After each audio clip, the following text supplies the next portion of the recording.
က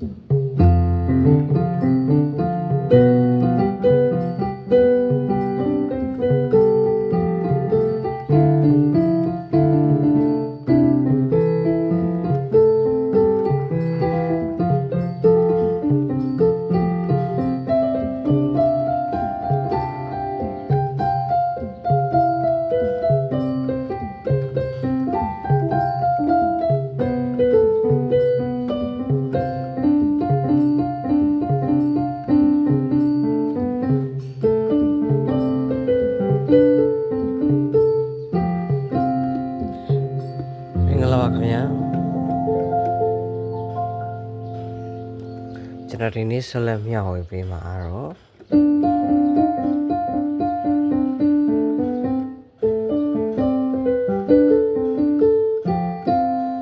အရင်အပိုင်းတော့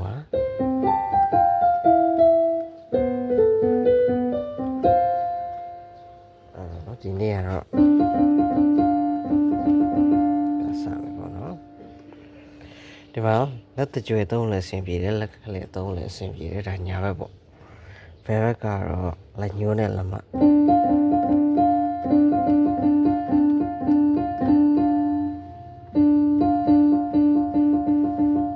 ာက်ခတ်လိုက်ရင်ပို့ပြီးတော့ကောင်းပါလေ D F C D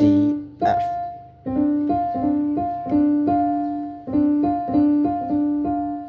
အဲ့ဒါတပါပါ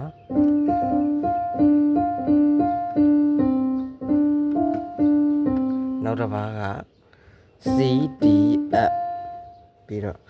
လက်ညှိုးဘယ်လက်ညှိုးညာလက်ညှိုး D C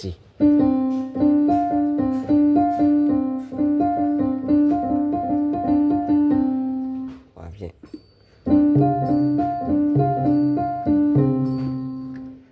ဘာနှစ်ပါးပါနောက်ထပ်က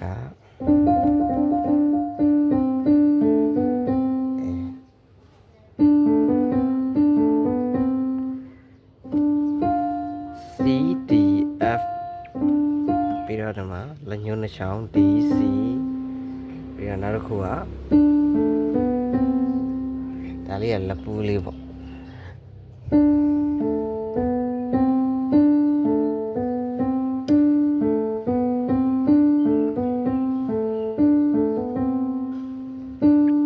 လက်ညှိုးလက်တကြွယ်လက်ကလေးလက်ညှိုး